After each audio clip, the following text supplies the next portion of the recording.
सत श्री अकाल दोस्तों, स्वागत है आप सबका मेरे YouTube चैनल स्वप्निल जंक्शन पर। और मैं आशा करता हूं कि आप सभी स्वस्थ और सुरक्षित होंगे। दोस्तों, कोरोना महामारी के इस पूरे के पूरे संक्रमण को रोकने में या इसे नियंत्रित करने की दिशा में एक कदम है वैक्सीन।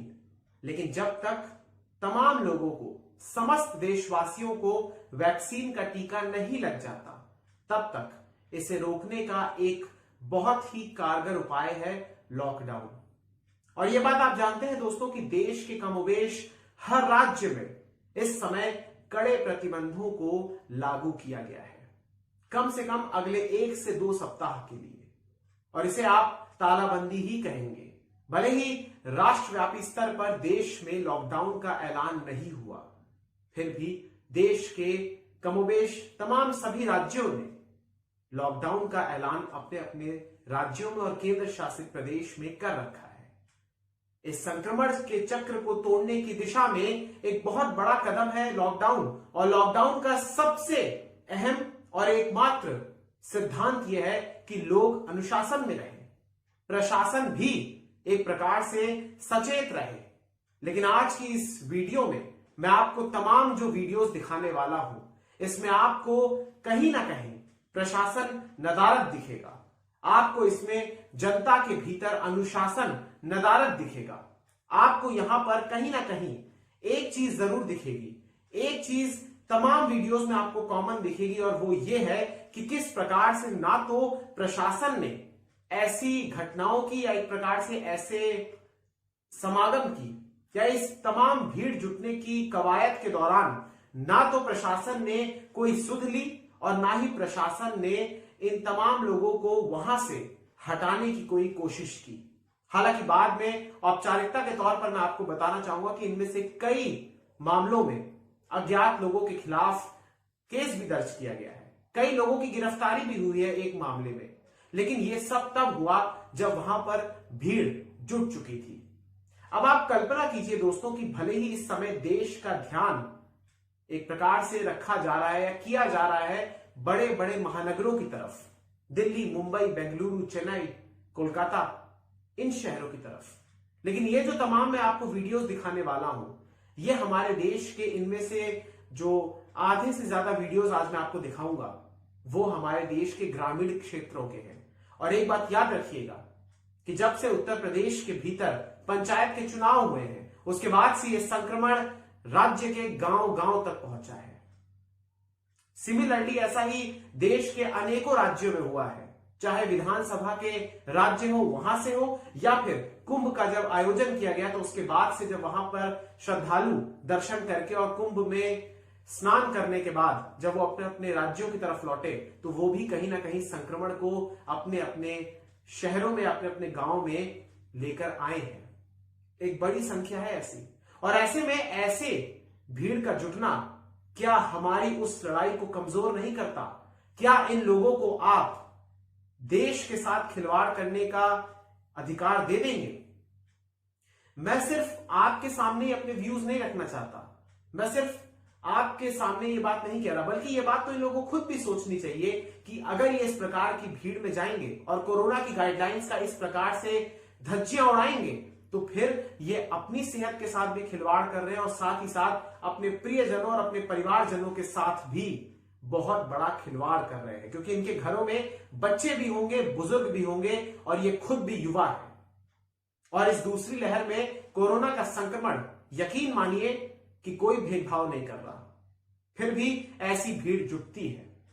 अब बिना किसी देरी के दोस्तों, आज की इस वीडियो में मैंने 2 हिस्से रखे हैं। एक हिस्से में मैं आपको दिखाऊंगा लोगों की लापरवाही और दूसरे हिस्से में मैं आपको दिखाऊंगा सरकार और प्रशासन की लापरवाही। तो चलिए बिना किसी देरी के शुरू करते हैं पहले हिस्से के साथ।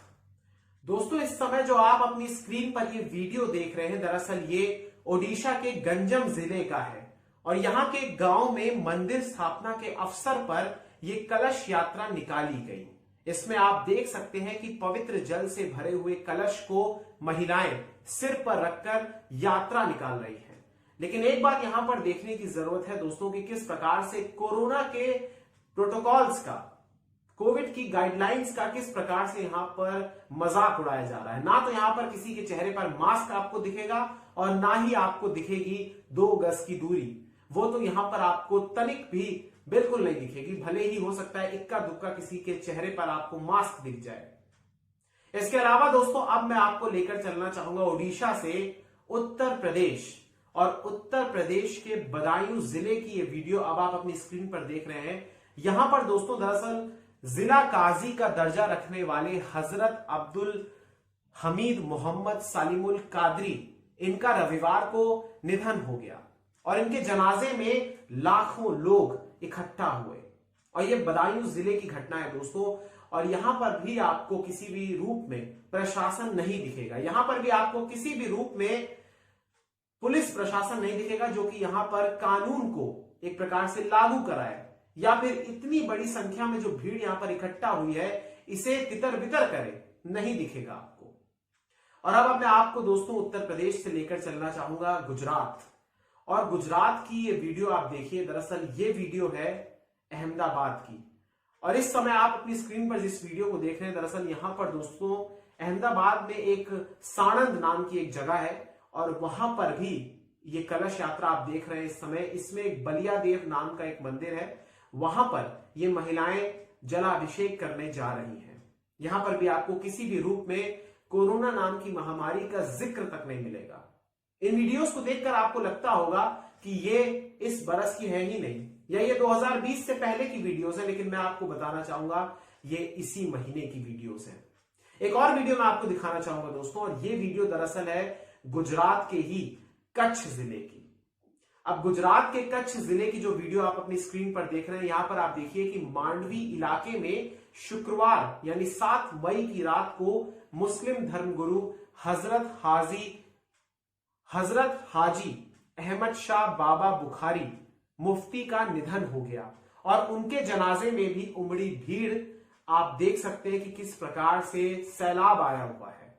यहां पर भी वही बातें मैं दोहराऊंगा नहीं, लेकिन यहां पर भी आपको कोरोना के नाम का कहीं पर भी इल्म तक नहीं दिखेगा इनके दिमाग में। इसके अलावा दोस्तों दर्जनों ऐसी वीडियोस वायरल है, मैं तो कहूंगा दर्जनों नहीं बल्कि असंख्य ऐसी वीडियोस, असंख्य ऐसी तस्वीरें वायरल हैं। ये तो मैंने आपको 4 दिखाई। इसके अलावा एक और देखिए आप इसी बहाने, ये हैदराबाद की है, तेलंगाना की राजधानी हैदराबाद। और हैदराबाद में दोस्तों मैं आपको बताना चाहूंगा कि आप ये मार्केट का वीडियो देख रहे हैं, यहां पर भीड़ लगी हुई है। तेलंगाना में भी लॉकडाउन की घोषणा की गई है और आज से ही लागू है वहां पर, और उससे पहले आप देखिए कि किस प्रकार से अफरा तफरी मची हुई है। एक और वीडियो दोस्तों मैं आपको दिखाना चाहूंगा, एक और वीडियो नहीं बल्कि ये तस्वीर है, और ये तस्वीर है पंजाब की, पंजाब के शहर लुधियाना की। और यहां पर आप इस तस्वीर में देख सकते हैं कि किस प्रकार से लोगों की भीड़ सब्जी मंडी में उमड़ पड़ी है। कहीं पर भी 2 गज की दूरी का कोई एक प्रकार से पालन नहीं किया जा रहा, कुछ भी यहां पर आपको दिखेगा ही नहीं कि यहां पर कोविड नाम की कोई चीज है। तो ये मैंने आपको 6 एक प्रकार से विजुअल्स दिखाए, 6 दृश्य मैंने आपको दिखाए। ये तस्वीरें हमारे देश की हैं, और कमोबेश मैं आपको बताना चाहूंगा कि इस देश के हर एक राज्य की, हर एक ग्रामीण क्षेत्र की, हर एक बड़े शहर की, छोटे शहर की या गांव की, हर इलाके की आपको ऐसी ही तस्वीर दिखेगी। क्योंकि फिलहाल क्या हो रहा है कि लोग पैनिक किए हुए हैं, और हर राज्य में जैसा कि मैंने आपको शुरुआत में बताया कि लॉकडाउन जैसे नियमों को एक प्रकार से वहां पर लागू किया गया है। इसलिए कुछ निश्चित समय के लिए उनकी मार्केट खुलती है, और उसमें जब मार्केट में तमाम पूरी जनसंख्या ही उस एक इलाके की पहुंच जाती है तो वो सारी की सारी एक साथ चली जाती है, और उसके बाद वहां पर वही होता है जो नहीं होना चाहिए। इस लॉकडाउन को लगाने का उद्देश्य यही है कि संक्रमण की चेन को तोड़ा जाए, उस चक्र को भेदा जाए। लेकिन कहीं ना कहीं अगर ये भीड़ चंद घंटों के लिए भी इकट्ठा होती है तो इसमें कोरोना ये चीज नहीं देखेगा कि अभी इतने टाइम के लिए लॉकडाउन है तो हम छुट्टी पे चले जाते हैं, और जब ये लॉकडाउन की पूरी अवधि शुरू होगी तो मैं एक्टिव हो जाऊंगा। ऐसा नहीं है, ये वायरस कभी ये नहीं देखता है। इसलिए लोगों को समझने की आवश्यकता है कि अगर जा रहे हैं तो एक बार नहीं सारा सामान ले आए, रोजाना ना जाएं, या अगर जा रहे हैं तो मेंटेन करके जाएं, तमाम प्रोटोकॉल्स को मास्क लगाकर जाएं, और कोशिश करें कि भीड़ भाड़ वाले इलाकों में ना जाएं। साथ ही साथ ये भी कोशिश करें कि अपने साथ एक सदस्य ही लेकर जाए अगर बहुत सारा सामान लाना है। 2 सदस्यों से ज्यादा आप मत लेकर जाइए। लेकिन यहां पर बहुत सारी ऐसी जगह है, आपके शहर, आपके गांव, आपके इलाके में भी ऐसा होगा कि लोग गेड़ी मारने निकल रहे हैं बाइकों पर। लोग निकल रहे हैं अपने पूरे जिले के साथ, ऐसा लग रहा है पूरे हुजूम के साथ निकल रहे हैं। कोई ऐसे बहुत सारे लोग हैं, लेकिन यहां पर मेहनत उनकी खराब होती है जो लोग अनुशासन से पालन करते हैं नियमों का। बहरहाल दोस्तों, यहां तो मैंने आपको बताया कि जनता किस प्रकार से लापरवाह है। ये तो मैंने आपको दिखाया कि कुछ शहरों की, लेकिन इसी के साथ साथ उन विवाहों की भी मैं बात करूंगा, शादियों की भी मैं बात करूंगा जहां पर किसी भी प्रकार का कोई प्रोटोकॉल का पालन नहीं किया जाता। लोग, कई राज्यों में एक निश्चित संख्या कर दी गई है, सीमित कर दिया गया है, फिर भी वहां पर लोग मानने को तैयार नहीं है। अब मैं आपको दिखाना चाहूंगा दोस्तों कुछ सरकारी लापरवाहियों की तस्वीरें और वीडियो। देखिए दोस्तों, सरकारों ने अपने राजस्व को बढ़ाने के लिए शराब की दुकानों को अपने राज्यों में खोलने की अनुमति दी है। चाहे उत्तर प्रदेश हो या देश का कोई अन्य राज्य। देश के ऐसे कई राज्य हैं जहां पर मदिरा की दुकानें खुलेंगी। लेकिन अगर मैं आपको शुरुआत ही करूं उत्तर प्रदेश के साथ, उदाहरण के तौर पर अगर मैं रखूं इसे, तो आप ये जो 2 तस्वीरें इस समय देख रहे हैं, इनमें से एक तस्वीर है वाराणसी की। और यहां पर आप देख सकते हैं कि किस प्रकार से भीड़ की कतार लगी हुई है, लंबी लंबी कतारें लगी हुई हैं। किसी एक प्रकार से इन लोगों के भीतर यह तलब है कि एक बोतल शराब की इनको मिल जाए। और ऐसी ही तस्वीरें आपको दिखेंगी नोएडा से, और ऐसी ही तस्वीरें मैं आपको दिखाना चाहूंगा हैदराबाद से भी। लंबी लंबी कतारें लगी हुई हैं, लोग चिपक कर खड़े हुए हैं और सिर्फ एक अदद बोतल के लिए। ये इस देश की हालत है। अब आप सोचिए ये लोग कितने खतरनाक हो सकते हैं अगर इनके भीतर संक्रमण की एक वायरस भी आ जाए। वो अपने आप को मल्टीप्लाई कर लेगा और फिर ये लोगों में संक्रमण फैला देंगे। और इनका कहीं कोई टेस्ट नहीं होगा, कहीं पर भी इनका कहीं कोई टेस्ट नहीं होगा अभी फिलहाल। और अगर भगवान ना करे, लेकिन अगर इनके भीतर ये वायरस आ गया तो ये कितने लोगों को इन्फेक्ट कर सकते हैं, आप कल्पना ही कीजिए। इसके अलावा दोस्तों, मैं आपको ये तो आप देखिए कि किस प्रकार से सरकारों ने शराब की दुकानों को खोला, लेकिन वहां पर किसी भी प्रकार से वो व्यवस्था ही नहीं की कि लोग भीड़ में ना जुट सके। इसके अलावा दोस्तों, अब मैं आपको वैक्सीनेशन सेंटर लेकर चलना चाहूंगा। ये तो आपने उत्तर प्रदेश और तेलंगाना की तस्वीर देखी, लेकिन अब आपको मैं दिखाना चाहूंगा वैक्सीनेशन सेंटर की कुछ तस्वीरें, कुछ विजुअल्स। सबसे पहले दोस्तों आपको मैं दिखाना चाहूंगा महाराष्ट्र की राजधानी मुंबई की ये वीडियो आप देखिए, और इसमें आप देख सकते हैं कि किस प्रकार से वैक्सीनेशन सेंटर पर भी भीड़ लगी हुई है। मुंबई का सबसे बड़ा वैक्सीनेशन सेंटर है दोस्तों ये, बीकेसी जंबो वैक्सीनेशन सेंटर। और यहां पर भी आप देख सकते हैं कि लोग एक प्रकार से सिर टकरा रहे हैं। उनके बीच तिल रखने की भी जगह नहीं बची हुई है। और किस तरीके से आप देख सकते हैं कि वैक्सीनेशन सेंटर में जाने को ये भीड़ उमड़ पड़ी है, सैलाब आ चुका है।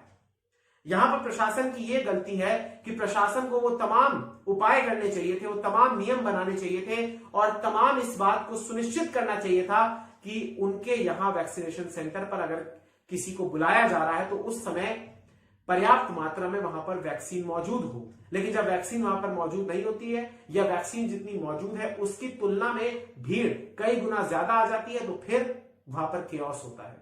वहां पर इस प्रकार से अफरा तफरी मचती है। आनन फानन में लोग एक दूसरे पर भी चढ़ने को आमादा है कि हमें किसी प्रकार से टीका लग जाए। इसी प्रकार की कुछ तस्वीर दोस्तों आपको मैं दिल्ली के भी वैक्सीनेशन सेंटर से दिखाना चाहूंगा। यहां पर भी आप देखिए कि किस प्रकार से भीड़ जुटी हुई है। गाजियाबाद की भी यही तस्वीर है। गाजियाबाद में भी आप देख सकते हैं कि किस प्रकार से लोग एक वैक्सीनेशन के सेंटर के बाहर उमड़े हुए हैं, भीड़ जुटी हुई है। साथ ही साथ दोस्तों मैं आपको एक और तस्वीर दिखाना चाहूंगा, ये चेन्नई की है। और चेन्नई में अगर मैं आपको बताऊं तो वहां पर रेमडेसिविर के इंजेक्शन को लेने के लिए ये भीड़ उमड़ पड़ी है एक अस्पताल के बाहर। अब आप देखिए यहां पर दोस्तों सरकारी लापरवाही है कि सरकारों ने घोषणा कर दी। उदाहरण के तौर पर मैं आपको बताऊं कि केंद्र सरकार ने इस बात की घोषणा की कि 1 मई से 18 से 44 वर्ष के लोगों को टीका लगाया जाएगा, लेकिन वैक्सीन उतनी मात्रा में पर्याप्त है ही नहीं।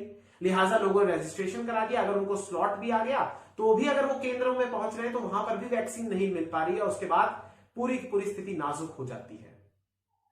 एक इसका सुझाव ये हो सकता है, अगर मैं एक सॉल्यूशन के तौर पर बताऊं तो यहां पर सॉल्यूशन ये हो सकता है कि वैक्सीनेशन बड़े बड़े सेंटर्स पर हो, बड़े बड़े स्थानों पर हो या फिर स्टेडियम्स में हो। हमारे देश में बड़े मैदानों और स्टेडियम्स की कोई कमी नहीं है, लेकिन फिर भी छोटी छोटी एक प्रकार से संकीर्ण जगहों पर हो रहा है, क्लोज डोर्स में हो रहा है, जहां पर संक्रमण फैलने का और ज्यादा खतरा हो सकता है। क्योंकि अगर ये भीड़ उस केंद्र पर है तो ये भी कहीं ना कहीं वैक्सीनेशन सेंटर्स भी एक सुपर स्प्रेडर के रूप में सामने आ सकते हैं। जैसा कि शुरुआत में मैंने आपको कुछ तस्वीरें दिखाई, वो भी सुपर स्प्रेडर इवेंट्स बन सकते हैं। सरकार को ये चीज देखनी चाहिए। मैं ये मानता हूं कि अभी फिलहाल जिस प्रकार से डोज एक प्रकार से सीमित तौर पर मैन्युफैक्चर हो रही है, तो उसमें यह तो संभव नहीं है कि घर घर जाकर लोगों को टीका लगाया जा सके, क्योंकि ये एक अभूतपूर्व स्थिति है एक प्रकार से, और नहीं अभी संभव हो सकता, क्योंकि ना तो इतनी डोजेज हैं और ना ही शायद इस समय इतने लोग ट्रेंड हैं, इतने लोग परीक्षित हैं, इतने लोगों के पास परीक्षण है इस बात का कि वो वैक्सीन लगाएं। और इसमें चूंकि 2 डोजेज हैं और इसमें 30 मिनट तक मरीज को ऑब्जर्वेशन में भी रखना होता है, इसलिए शायद ये संभव नहीं है। लेकिन कम से कम ये चीज तो सुनिश्चित की जा सकती है कि वैक्सीनेशन खुले मैदानों पर हो, उससे शायद ये सुपर स्प्रेडर ना बने। हालांकि कुछ ऐसे भी जगह हैं, इनकी तस्वीरें भी आप देखिए, ये दिल्ली की ही जगह है और दिल्ली में ही आप देखिए एक तरीके से, एक जो मैंने आपको दिखाया वहां पर भीड़ लगी हुई है, लेकिन एक आप देख सकते हैं कि वहां पर भीड़ नहीं है, बहुत अच्छे से मैनेज किया जा रहा है। तो इस प्रकार से देश के अनेकों हिस्सों में भी मैनेज किया जा सकता है और ये ध्यान रखना चाहिए। तो दोस्तों, ये इस प्रकार से आपने देखा और आप देख सकते हैं कि ये जो लड़ाई है, इसमें आदर्श स्थिति तो ये होनी चाहिए कि सरकार और जनता दोनों को आपस में सहयोग करना चाहिए, ताकि ये राष्ट्र जीत की ओर अग्रसर हो, ताकि हमारा देश, हमारा भारत जीते। लेकिन कहीं ना कहीं इस प्रकार की घटनाएं जब होती हैं तो बहुत दुर्भाग्यपूर्ण होता है। और मैं ये मान ही नहीं सकता कि हमारे देश की पुलिस और हमारे देश का जो स्थानीय प्रशासन है, उनके पास मुखबिरों की या उनका जो प्रचार तंत्र है या उनका जो खुफिया तंत्र है, वो इतना कमजोर है कि उनके पास सूचनाएं ना पहुंचे। उनको सब पता होता है, बस उनकी अपनी मर्यादाएं हैं और इस मर्यादा का पालन करते करते कहीं वो एक बहुत बड़ी मुसीबत को ना दावत दे। बहरहाल दोस्तों, मैं उन लोगों का धन्यवाद करना चाहूंगा जो अपने घरों में रहकर या फिर अगर कहीं पर भी हैं वो सहायता कर रहे हैं या फिर अपने घरों में रहकर अनुशासन के साथ कोविड का पालन कर रहे हैं, कोविड के प्रोटोकॉल्स का पालन कर रहे हैं। यही सही मायनों में आज राष्ट्र की भक्ति है। बहुत बहुत शुक्रिया दोस्तों, बहुत बहुत धन्यवाद। जय हिंद, जय भारत, वंदे मातरम, इंकलाब जिंदाबाद, सत्यमेव जयते। नमस्कार।